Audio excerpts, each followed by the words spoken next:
बिस्मिल्लाहिर्रहमानिर्रहीम। मैं हूं मोहम्मद आसिफ चौधरी और अगेन थैंकफुल हूं इंस्टीट्यूट ऑफ टैक्स प्रोफेशनल्स का, जिन्होंने आज मुझे बहुत ही इम्पोर्टेंट टॉपिक था, क्योंकि मैं इकॉनमी का स्टूडेंट हूं और इकॉनमी रिलेटेड ही मेरा टॉपिक है कि जिसमें Pakistan economic update up to जनवरी 2026। क्योंकि आपको पता है कि हाफ ईयर क्लोज हो चुका है और हाफ ईयर के स्टैटिस्टिक्स आ चुके हैं, जिसके मुताबिक बड़ी अजीब सी सिचुएशन नज़र आ रही है कि हमारी जो एफडीआई फॉरेन डायरेक्ट इन्वेस्टमेंट है वो कोलैप कर गई है, लेकिन स्टॉक एक्सचेंज जो है वो बूम पे चल रही है।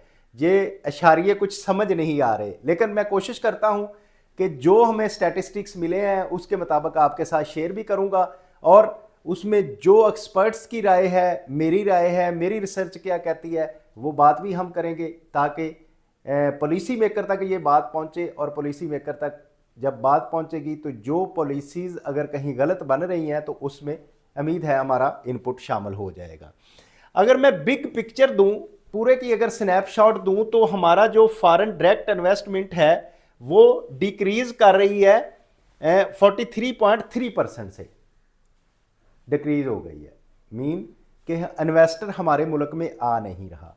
अगर कोई मुझे फॉलो कर रहे हैं आप, तो मैंने पिछले कई दिनों से ये इस बात पे कर रहा हूँ कि हमारा जो एनवायरनमेंट है, हमारा जो पोजीशन है, ग्रोथ की सिचुएशन है, पॉलिटिकल पोजीशन है, वो हमारे इन्वेस्टर्स को रोक रही है। तो फॉरेन डायरेक्ट इन्वेस्टमेंट हमारे मुल्क में नहीं आ रही। तो आप देखें ये 43.3% कम हो गई है इस फर्स्ट हाफ ईयर में। अगर हम पाकिस्तान स्टॉक एक्सचेंज की बात करें तो उसमें बड़ा बूम आ रहा है। Pakistan stock exchange day by day बड़ी कर रही है रिकवरी। 64.2% जो है इसमें इंक्रीज आया है। इन्फ्लेशन जो है वो 5 to 6% तक चली गई है, लेकिन इस पे भी मैं अक्सर ये बात करता हूँ कि ये गवर्नमेंट के इंडिकेटर्स के मुताबिक तो ऐसे है, लेकिन जब हम मार्केट से परचेजिंग करते हैं तो प्राइसेस उनकी कम नहीं हुई।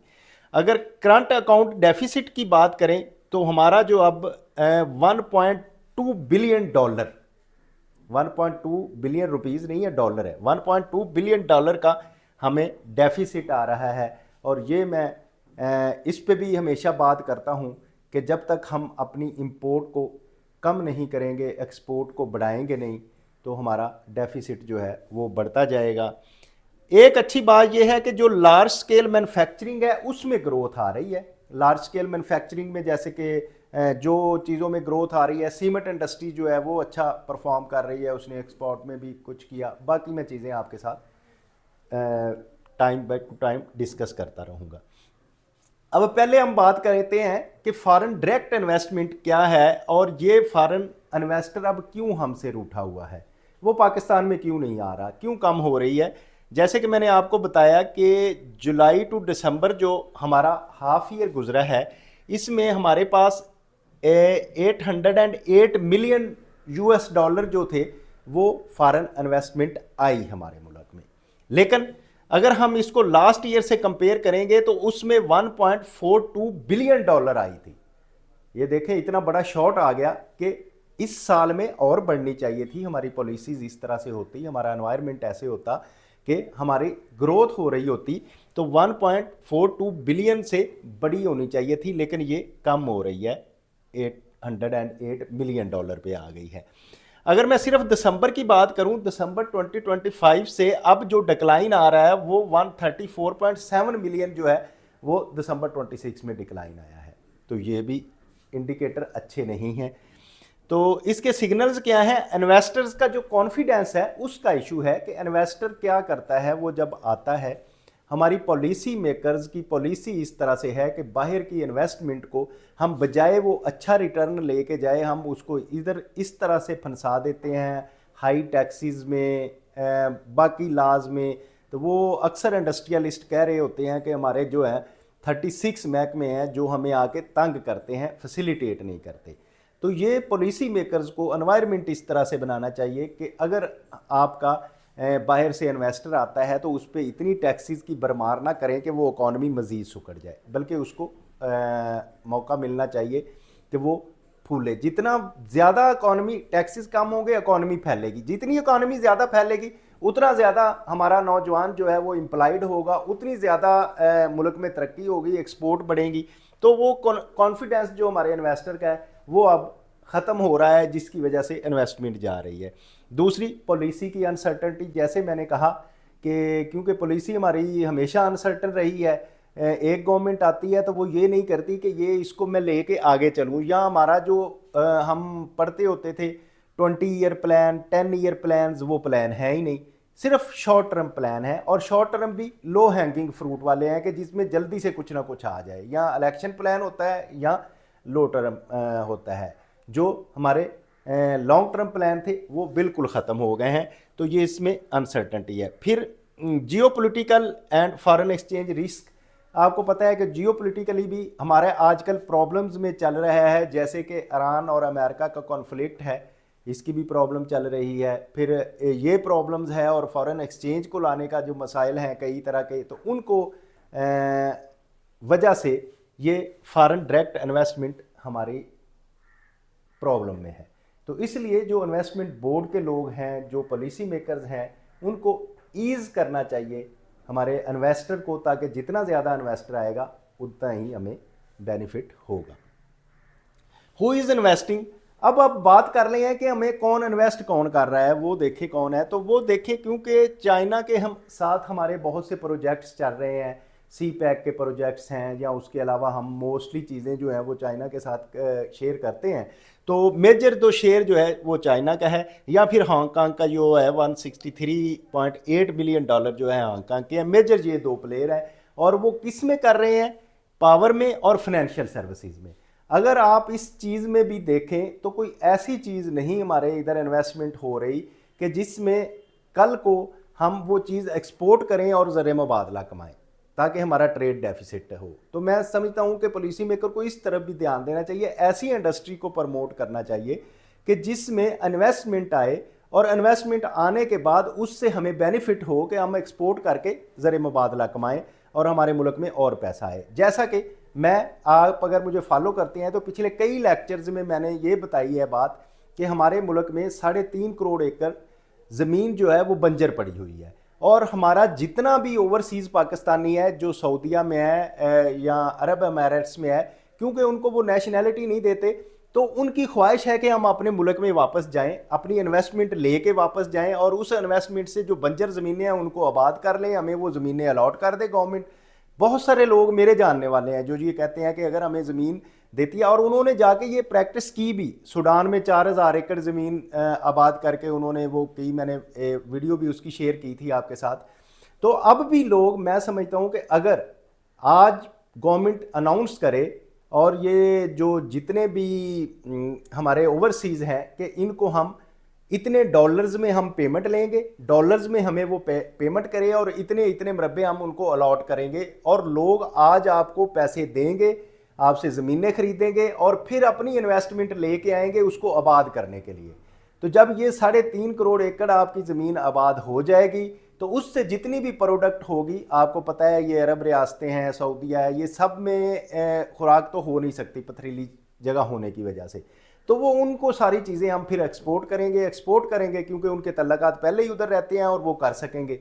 तो फिर हमारे पास बहुत सारा ज़र मुबादला आएगा, जिसकी वजह से हमारा ट्रेड डेफिसिट भी ख़त्म हो जाएगा।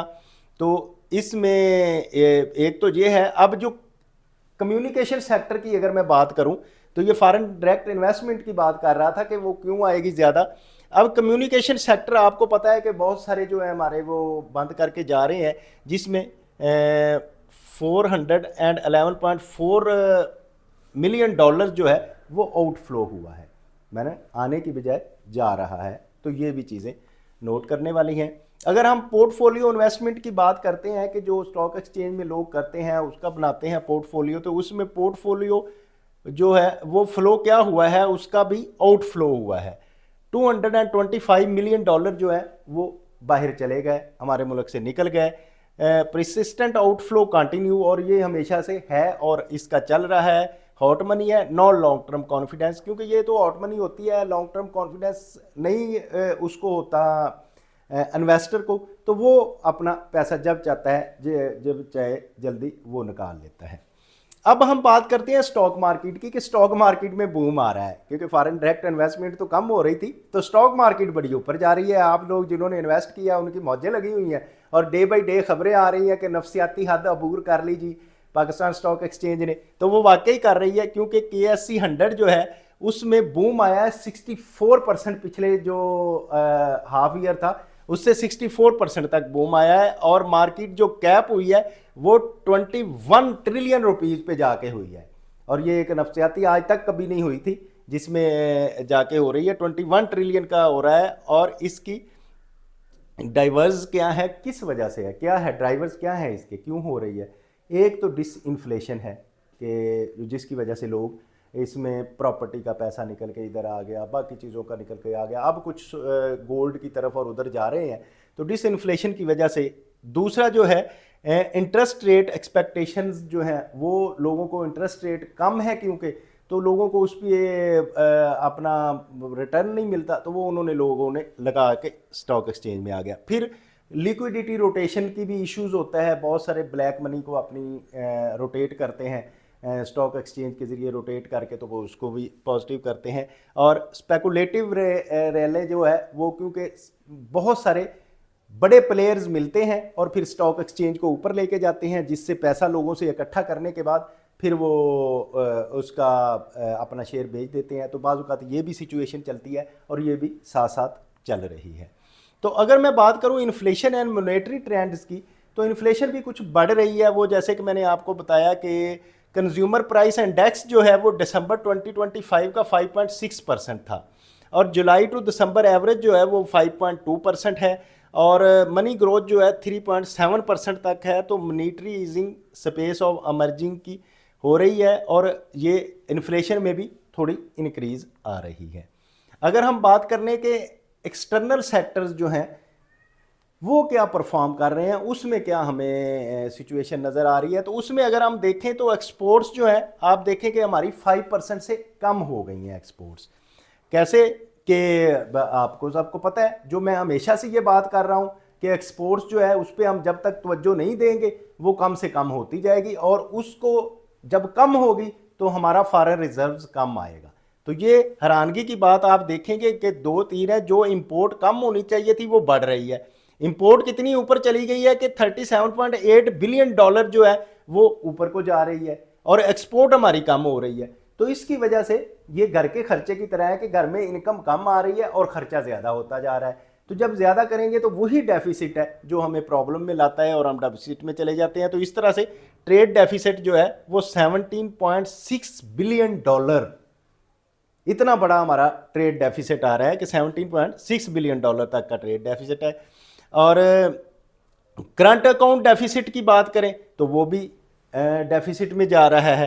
तो इसका स्ट्रक्चरल एक्सपोर्ट वीकनेस जो है, मैं हमेशा से ये बात अभी भी थोड़ी देर पहले मैं कर रहा था कि हमने अपनी एक्सपोर्ट्स कैसे बढ़ानी है, कि अगर बाहर से कोई इंडस्ट्री आ रही है, इन्वेस्टर आ रहा है, तो उसको उस सेक्टर में लगाएं कि जिससे हमारी एक्सपोर्ट बढ़े, ना कि जैसे कि आपको पता है हमारे पास बड़े बड़े जो इन्वेस्टर हैं, नेस्ले है, जो क्या है कि कंज्यूमर गुड्स देते हैं कि जो हमारी मार्केट में ही लगनी है। कोई ऐसी चीज़ हो, ऐसी मैन्युफैक्चरिंग करें। अब देखें, हम प्रोड्यूस करते हैं चावल के 100 गाड़ियाँ बेच के एक लैंड क्रूज़र ले लेते हैं, तो हमारा जो है वो पैसा बराबर हो जाता है। तो हम कोई वैल्यू एडेड चीज़ बनाएं, ऐसी वैल्यू एडेड। और आपने टेक्सटाइल में भी देखा है क्या करते हैं हम, पहले तो हमारी जो 3.5 करोड़ एकड़ ज़मीन पड़ी हुई है उस पर हमने रिसर्च करके कपास उगाने के बजाय हम रुई भी बाहर से इंपोर्ट करते हैं, रुई इंपोर्ट करते हैं, धागा बना के एक्सपोर्ट कर देते हैं। उसमें वैल्यू एडिशन कहाँ हुई? वैल्यू एडिशन तो होती नहीं है, तो इसलिए हम इस लॉस में जा रहे हैं। हम अपनी रुई उगाते, उस पर अच्छी लिंट वाली उगाते, तो उसमें करके ज़्यादा रिजर्व्स हम कमा सकते थे। तो इसी तरह जो बाहर से इन्वेस्टर आता है उन्होंने भी उस सेक्टर में लगाया है जो कंज्यूमर प्राइस है, उनको लगाएं कि जिससे हम एक्सपोर्ट कर सकें। तो ये मेरी सुजेशन अगर अहकाम बाला तक आप लोग पहुँचा दें कि ये 3.5 करोड़ एकड़ ज़मीन हम आबाद करके वो ओवरसीज़ को दें और डॉलर्स में उनसे पैसे लें, और डॉलर्स में जो वो पैसा देंगे इन्वेस्टमेंट भी बाहर से कारपोरेशन, छोटी लोगों ने तो आना नहीं है, बड़ी कारपोरेशन जो हैं उनको आबाद करेंगी और जितनी हमारी एक्सपोर्ट होंगी उससे हमें फॉरेन रिजर्व बहुत ज़्यादा आएगा। तो ये फैक्टर्स कर रहे हैं। ले जी, अब बात कर लेते हैं रेमिटेंस की, जो हमें सहारा दे रही हैं। कुछ रेमिटेंस हैं, जैसे कि हमारा मुल्क का नौजवान जो है, इधर उसको बेचारे को काम नहीं मिलता, वो धक्के खाता है, तो फिर क्या करते हैं पेरेंट्स, रिस्क लेते हैं, रिस्क लेके अपने जवान बच्चों को दियारे गैर में भेज देते हैं, लो जी अब कमाओ। अब बच्चा गया उधर कमाने के लिए, तो उसने बार घर में पैसे भेजने हैं, या शादी हो गई तो अपनी फैमिली को पालने के लिए पैसे भेजने हैं, तो ये एक हमारा सोर्स है जिससे हमें पैसे आते हैं, तो हम उसको कर लेते हैं जी हमारा। ये बेसिकली यार ये ऐसा सोर्स नहीं है कि जो इनकरेजिंग हो, जिस पे आप फ़ख्र करते हैं, फ़ख्र उस पर ना करें। वो बेचारे को इधर काम नहीं मिला तो उसने बाहर जाके मजदूरी की है, अगर आप इधर उसके लिए सोर्सेज पैदा करें तो वो इधर ही कमाए और आप एक्सपोर्ट करके वैल्यू एडिड चीज़ दें। आपने अपना बंदा ही बाहर भेज दिया, वो बंदा इधर वैल्यू एड करे और चीज़ दे जिससे आए और अपने मुल्क में अपने वालदैन के साथ रहे बच्चा, और उसके जो वालिद है वो अपने बच्चों के साथ रहे। तो टोटल जो है जी 19.7 बिलियन जो है वो यूएस डॉलर आए हैं। जो दिसंबर में यूएस डॉलर थे वो 3.59 बिलियन है। तो आप ये देखें कि सऊदी और यूएई, यूनाइटेड अरब एमिरेट्स से आ रहे हैं। अब इसमें भी एक पॉइंट नोट करने वाला है, तो जो रिसर्चर है वो चीज़ें ये सोचता है, और ये सोच आपने पॉलिसी मेकर तक पहुंचानी है कि अब आप देखें कि मेजर अगर आ रहा है सऊदी और यूएई से, क्यों आ रहा है? क्योंकि ये लोग उधर उनको नेशनैलिटी नहीं देते। जब उधर उनको नेशनैलिटी नहीं देते, वो अपनी जायदाद नहीं परचेज कर सकते, काम नहीं कर सकते, पैसा कमाते हैं, सारा पैसा अपने मुल्क में भेजते हैं। लेकिन जो अमेरिका में सेटल है, कनाडा में सेटल है, जो यूरोप में सेटल है, उनके लिए अब क्या है कि वो उधर अपनी प्रॉपर्टियाँ खरीदते हैं। वो कहते हैं जी पाकिस्तान के तो हालात ठीक नहीं है, मैं इधर ही सेटल हो जाता हूँ, तो वो सारा पैसा उधर लगा लेते हैं। बल्कि बहुत सारे मैं जानता हूँ जो सऊदीया से और यूएई से वो बाहर कनाडा में, अमेरिका में सेटल हो रहे हैं और उधर जा रहे हैं। तो हमें ऐसा एनवायरनमेंट इनको देना चाहिए, ऐसी इनकी लॉयल्टी बनानी चाहिए, उनको ज़मीनें अलॉट करें, उनको कोई कॉलोनियाँ बना के उनको प्लॉट्स दें कि आपकी लॉयल्टी आपके मुल्क के साथ है तो डॉलर्स में हमें पेमेंट करो। भाई उन्होंने कोई अल्लाह वास्ते थोड़ा लेना है, डॉलर्स उन्होंने आपको देने हैं, उसके बदले में आपने उनको चीज़ देनी है, तो उसकी मुल्क के साथ लॉयल्टी होगी। तो वो ज़रा ये भी सोचने वाली चीज़ है। तो जो की स्टेबलाइज़र है फॉरेन एक्सचेंज रिजर्व का, वो ये है कि ये जो हमारा ओवरसीज़ पाकिस्तानी है वो पैसा भेज रहा है, और दूसरा मैं समझता हूँ कि एक हमारे पे नेमत ये अल्लाह की हुई कि ये जो ई कॉमर्स और इंटरनेट पे और जो आईटी से बच्चे काम कर रहे हैं पाकिस्तान में बैठ के, वो बहुत सारा फॉरेन रिजर्व्स कमा के पाकिस्तान में ला रहे हैं। ये भी एक, अदरवाइज़ जितना नौजवान हमारा बेरोज़गार है, हमने तो कोई जगह ही नहीं छोड़ी कि उधर जाके उनको कहें कि ये जी आप काम कर रहे हैं आपको मिलेगा। तो वो अगर एक लैपटॉप पे बैठ के डॉलर कमा रहा है तो उसमें उसकी मेहनत है, या ये कहें कि वो फॉरेन उसका एक्सचेंज का जो फ़र्क है वो उसको बेनिफिट देता है, तो बाहर वाले काम हमें देते हैं जिससे हमें काम मिलता है और हमारा नौजवान पैसा कमा रहा है। अब मैं बात कर रहा था लार्ज स्केल मैन्युफैक्चरिंग है, इसमें थोड़ी सी ग्रोथ आई है, 6% तक ग्रोथ है। हालांकि ये बहुत ज़्यादा होनी चाहिए, लेकिन चलो अच्छी बात है, कुछ तो खुशखबरी है ना। तो ये कितनी है लार्ज स्केल ग्रोथ जो है, ये 6% है। इसमें मेन किस में आया है? Cement dispatch. सीमेंट जो है ये इसकी मैन्युफैक्चरिंग बढ़ी है, इसमें कुछ तो हमारे भी खुद हो रही है कंस्ट्रक्शन, और कुछ गवर्नमेंट की कंस्ट्रक्शन हो रही हैं, और फिर कुछ एक्सपोर्ट भी हो रहा है, इससे बड़ी है। इसके बाद जो हमारा टेक्सटाइल, ऑटो और सीमेंट जो है, ये तीन चीज़ें जो हैं वो पॉजिटिव जा रही हैं, बाकी मोस्टली नेगेटिव जा रही हैं। तो मैन्युफैक्चरिंग रिवाइवल आफ्टर द डेकाज, काफ़ी देर के बाद जो है ये इसमें रिवाइवल आ रहा है, और रिवाइवल बहुत ज़रूरी है। ले जी, अब अगर हम बात करें कि एग्रीकल्चर की, तो एग्रीकल्चर थोड़े मिक्स से सिग्नल दे रहा है। मिक्स सिग्नल क्या है जी? Q1 की जो ग्रोथ थी वो थी 2.9%, जो फर्स्ट क्वार्टर था। उसके बाद जो कॉटन है वो डिक्लाइन में जा रही है। यार हमारा टेक्सटाइल वाला मुल्क है, हमारे पास बेबाज ज़मीनें हैं, कॉटन की बड़ी अच्छी हमारी बेल्ट होती थी, वो सारी ख़त्म हो गई। अब हम कॉटन भी बाहर से इंपोर्ट करते हैं और फिर उसका धागा सिर्फ बना के एक्सपोर्ट कर देते हैं। तो ये कॉटन तो हम अपनी उगा सकते हैं, हमारे पास बहुत से रिसर्च सेंटर हैं, कॉटन रिसर्च सेंटर है, एग्रीकल्चर यूनिवर्सिटीज़ हैं, उसमें रिसर्चर्स हैं हमारे। तो इस पे काम जो है पॉलिसी मेकर तक ये मेरी बात कम से कम ज़रूर पहुँचाएं कि यार वो 3.5 करोड़ एकड़ जो है वो मुझे बहुत ज़मीन चुभती है जो बंजर पड़ी हुई है, उसको इधर खेज करके उसमें कॉटन उगा लें, ताकि कॉटन तो हमारी अपनी प्रोड्यूस हो और उससे मेडअप्स बना के एक्सपोर्ट करें। लाइव स्टॉक में अच्छे चेंज आ रहे हैं कि लाइव स्टॉक जो बढ़ रही है, थोड़ा सा इसमें ये है कि हमारा आज जो कॉरपोरेशंस इसमें आ गई हैं, क्योंकि कंपनियां जो हैं वो बड़े बड़े डेयरी फार्म्स बना के और गोश्त एक्सपोर्ट कर रही हैं और दूध का इस तरह से सिस्टम लगा रही हैं, इसमें ग्रोथ आ रही है, ये एक अच्छी बात है। और जो क्रेडिट डिसबर्समेंट हुआ है, क्रेडिट जो है वो 11.4% ज़्यादा इसको एग्रीकल्चर सेक्टर में हुआ है। अब हम अगर फिजिकल पोजीशन की बात करें तो पाकिस्तान में फिजिकल सरप्लस जो है 0.8% ऑफ द जीडीपी है और प्राइमरी सरप्लस है 2.8% है। एफबीआर की जो टैक्स कलेक्शन हुई है वो हो गई है जी 6161 बिलियन, ये इसमें इंक्रीज़ आया है। वैसे तो क्योंकि इंक्रीज़ ज़्यादा था इसमें, लेकिन उनको थोड़ी शॉर्टफॉल था, लेकिन उसके बावजूद अच्छा साइन ये है कि पिछले साल से 9.5% जो है इस फर्स्ट हाफ ईयर में ज़्यादा बढ़ रहा है। अच्छा, मार्कअप पेमेंट जो है वो कम हो रही है। तो अगर हम इस सारी चीज़ों में देखें जो मैंने आपसे डाटा डिस्कस किया है, आप वैसे तो खुद भी समझदार हैं, मेरी जो रिसर्च कहती है या एक्सपर्ट्स के मुताबिक जो है वो क्या चीज़ें हैं वो मैं अब आपके साथ शेयर करता हूं, और ये चीज़ें भी आपने पॉलिसी मेकर तक ज़रूर पहुंचानी है। पहली बात तो ये है कि फाइनेंशियल इंडिकेटर्स जो हैं ये इम्प्रूव कर रहे हैं, जिसमें हमने ये देखा कि हमारी जो है लार्ज स्केल मैन्युफैक्चरिंग की ग्रोथ आ रही है, उसके बाद हमने कलेक्शंस बेहतर की हैं, तो कुछ इम्प्रूव कर रहे हैं। लेकिन रियल इन्वेस्टमेंट जो है वीक है। असल प्रॉब्लम ये है कि हमारे पास इन्वेस्टमेंट नहीं आ रही, हमारी फॉरेन डायरेक्ट इन्वेस्टमेंट लो हो रही है, उसको बेहतर होना चाहिए, वो इम्प्रूव हो ये है।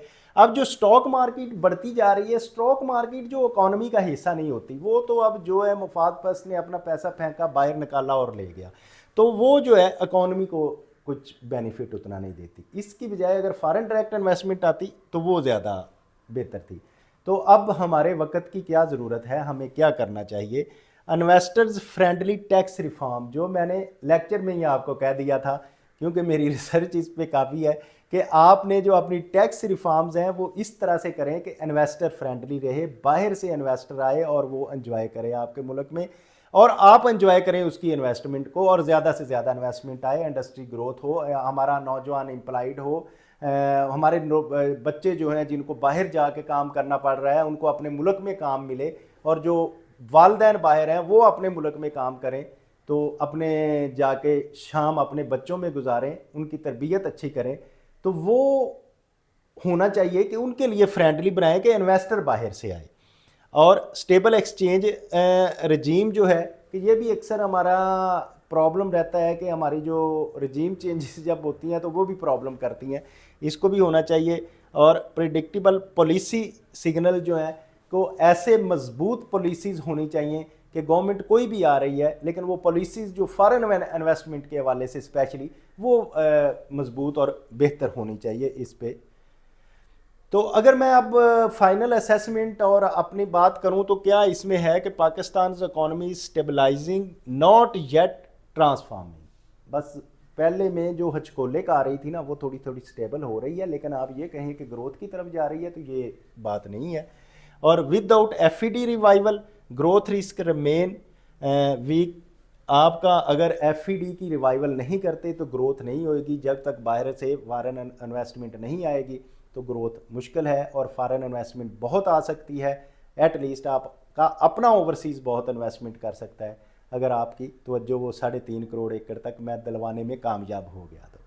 तो उम्मीद है कि आपको ये मेरी सारी चीज़ें जो हैं समझ आ गई होंगी। अब जो लोगों ने ये बातें समझ ली हैं उन पे फ़र्ज़ है पाकिस्तान की ग्रोथ के लिए, पाकिस्तान की सलामती के लिए, कि वो इसको लाइक शेयर और सब्सक्राइब करा के पॉलिसी मेकर तक ये मेरी बात पहुंचा दें, ताकि उन तक बात पहुंचेगी तो इंशाल्लाह अच्छी अच्छी पॉलिसीज़ बनेगी और पाकिस्तान इंशाल्लाह ग्रो करेगा।